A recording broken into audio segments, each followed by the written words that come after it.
Bonjour et bienvenue dans cette nouvelle mini-série. On va passer un peu de temps ensemble pendant l'absence d'Adèle sur les prochaines semaines. Je vais vous partager mon expérience de couple multiculturel. Mais avant d'aller plus loin, laissez-moi vous en dire un petit peu plus sur qui je suis. Je m'appelle Astrid, je suis française et canadienne. J'ai grandi dans un petit village dans le sud-est de la France et j'habite à Toronto au Canada depuis 2014. Je suis canadienne depuis janvier 2023. C'est tout neuf, ça fait tout juste un an. Et je suis en couple avec Monsieur Chaton depuis 2019. Monsieur Chaton, c'est le nom que je donne à mon amoureux sur les réseaux sociaux.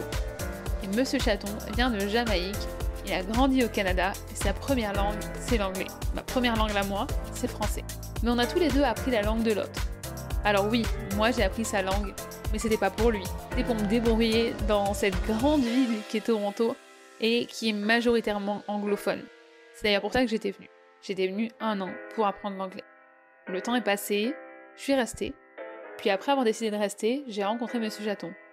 Et lui, il a appris le français parce qu'il m'a rencontré et qu'il voulait être capable de parler avec ma famille.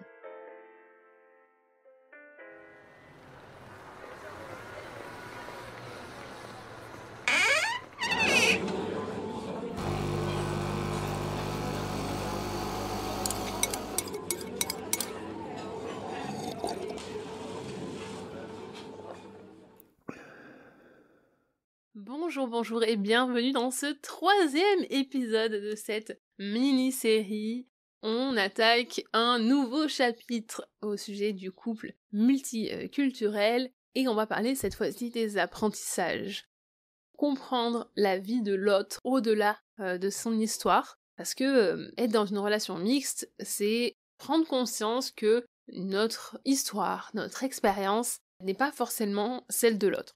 Alors, vous allez me dire, c'est le cas dans toutes les relations, hein, il va falloir comprendre d'où l'autre vient et comprendre comment il est ou elle est la personne que on a rencontrée aujourd'hui. Mais dans une relation multiculturelle, il y a une autre dimension, puisque il y a aussi, et c'est mon cas, une histoire qui n'est pas forcément propre à lui ou à moi en tant qu'individu, mais qui est propre à l'histoire.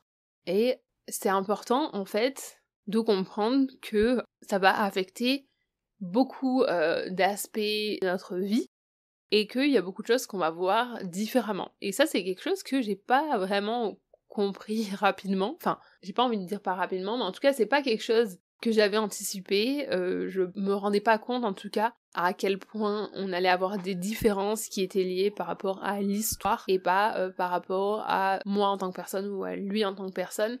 Et c'est hyper important de s'éduquer sur cette histoire-là. On s'est rencontrés, comme je vous le disais plus tôt, il y a quelques années, on a commencé à se fréquenter en 2019, et en 2020, il y a eu beaucoup de manifestations par rapport à l'histoire des Noirs aux États-Unis, et ça a été en fait dans les premiers mois de notre relation, et j'en ai pas vraiment beaucoup parlé, en tout cas jamais vraiment publiquement, mais ça a été une très grosse claque pour moi, parce que je me suis rendu compte que en fait là je m'intéressais à des choses parce que déjà on me les mettait sous le nez, parce qu'elles étaient à la télé, parce que c'était sur les réseaux sociaux, c'était partout. Aussi parce que je pouvais le projeter sur quelqu'un qui était très très proche de moi, mon amoureux, mais j'ai aussi pris une claque dans le sens où je me suis dit que c'est des choses qui se passaient autour de moi sans que j'en ai vraiment eu conscience, parce que ça ne me touchait pas. Et je pense que c'est important d'en parler. Je me suis sentie très seule à ce moment-là, et la solitude c'est dans le prochain épisode, donc on y reviendra vraiment là-dessus parce que c'est un sujet très important pour moi. Et je peux pas me plaindre en fait, parce que dans la position où j'étais, moi j'avais juste à apprendre, j'ai pas eu à le vivre directement.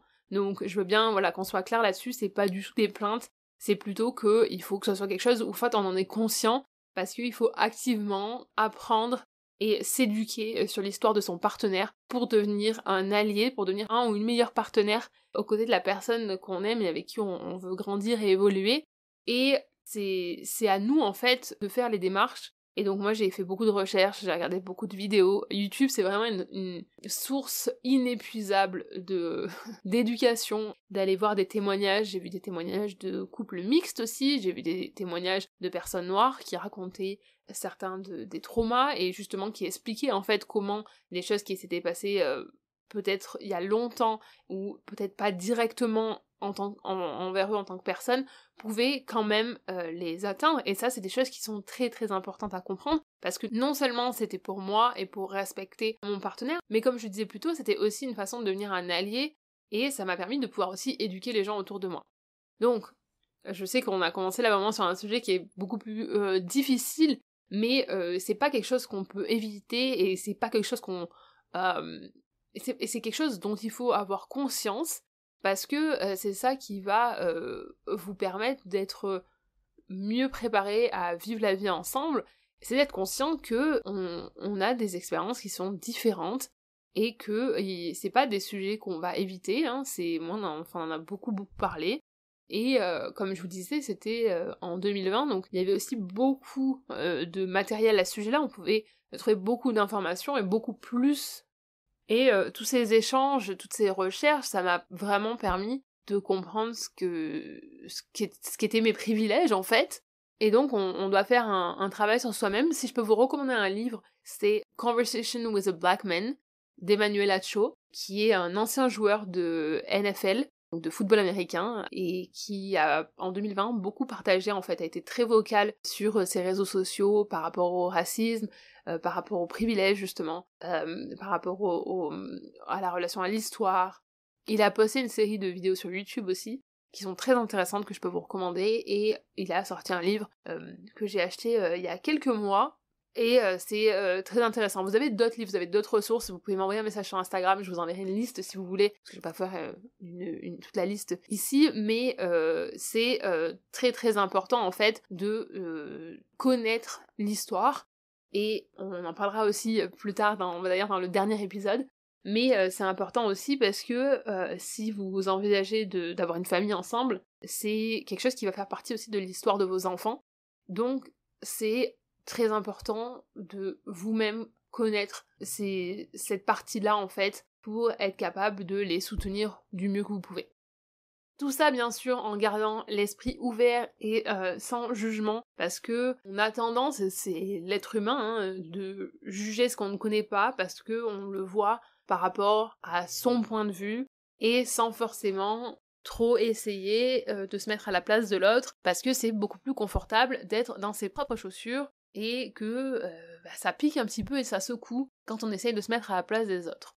Et c'est aussi valable pour une relation, et c'est pour ça qu'il y a des relations qui ne fonctionnent pas aussi, puisque on se rend compte que finalement, se mettre à la place de l'autre et sortir de sa zone de confort, en tout cas de l'espace dans lequel on se sent bien et on a ses certitudes, ça fait un petit peu mal en fait, et puis c'est pas agréable. Je vais pas vous mentir, à des moments où ça a été vraiment désagréable comme je vous disais, hein, de se rendre compte que il y a plein de choses que j'ai pas vues, qu'il y a sûrement des choses que j'ai mal faites par le passé parce que je m'en rendais pas compte de l'ampleur des choses, et c'est vraiment... Enfin, je peux pas vous répéter 50 fois la même chose, mais c'est vraiment très très important de s'éduquer soi-même, de pas attendre aussi que son partenaire nous éduque sur tout. Alors évidemment, on a des conversations, on en parle, mais il faut aussi faire sa part du travail, et ma part du travail, c'était de faire des recherches, de lire des livres, d'écouter des témoignages, de ne pas faire de lui ma seule source d'éducation sur sa culture et son histoire. Voilà, si je pouvais résumer en quelques mots. Et dans les apprentissages, il y a un autre aspect, c'est l'apprentissage de la langue. Monsieur Chaton, mon amoureux, apprend le français depuis un peu plus de 4 ans.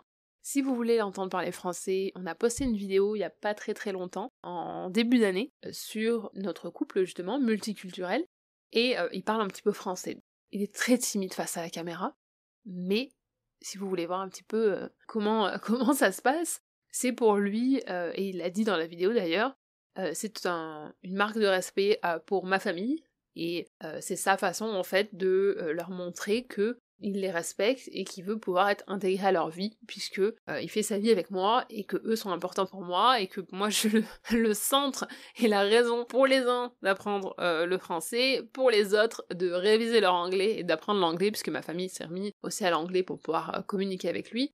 Et ça lui permet en fait aussi de passer un niveau et d'être beaucoup plus, réceptif à l'apprentissage de ma culture, parce que il y a certaines choses maintenant qu'il va pouvoir comprendre en français. Et si vous parlez plusieurs langues, vous savez que de parler la langue d'une culture, ça vous débloque un niveau et ça vous permet de mieux appréhender et mieux comprendre certains aspects qu'on peut pas traduire. Cette partie-là, elle est vraiment importante, ça me tenait à cœur d'en parler. C'est pas quelque chose, comme je vous disais, où j'en parle beaucoup parce que c'est quand même assez sensible et puis c'est assez difficile aussi. Alors évidemment, il y a encore plein d'apprentissages, hein, il y a plein de choses qui s'apprennent au fur et à mesure dans la relation, mais je trouvais que pour une relation multiculturelle, c'était les 2 points les plus importants, en tout cas ceux que j'aimerais que vous gardiez en tête avec vous quand vous aurez fini d'écouter cet épisode, c'est l'histoire et la langue, 2 choses qui selon moi sont essentielles, et j'espère que ça vous inspirera à vous renseigner. Si jamais vous êtes dans une relation multiculturelle, allez faire des recherches, allez suivre aussi par exemple des gens sur Instagram qui sont de la culture de votre partenaire.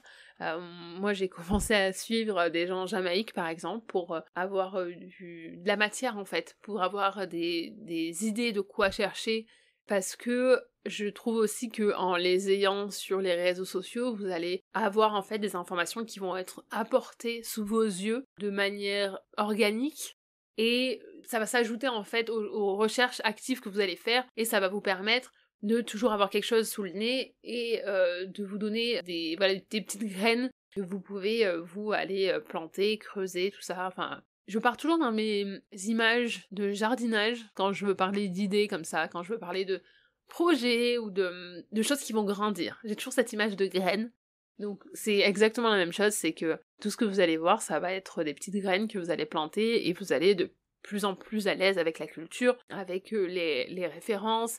Voilà, je connais aussi des artistes jamaïcains que j'ai trouvés sur YouTube, où j'aime bien les musiques. Il y a des choses que maintenant que j'arrive à comprendre. Parce que si vous savez pas, en fait, c'est de l'anglais, c'est un dialecte d'anglais. Donc il y a des lettres qui sont différentes, donc des fois c'est plus facile de lire que d'écouter, ou enfin, voilà, c'est comme tout en fait, ça prend du temps. C'est de l'anglais, mais c'est de l'anglais, en anglais ils disent broken English, je sais pas vraiment comment on traduit ça en français. Mais voilà, c'était les 2 aspects dont je voulais qu'on parle vraiment aujourd'hui. Je vous remercie d'avoir passé ce moment avec moi.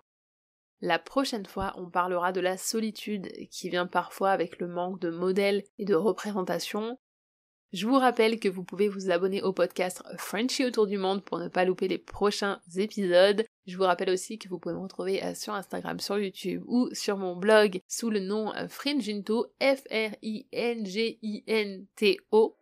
Je vous remercie d'avoir passé ce moment avec moi. Je vous souhaite une bonne journée, une bonne soirée, une bonne nuit, où que vous soyez dans le monde, et je vous dis à très vite pour le prochain épisode.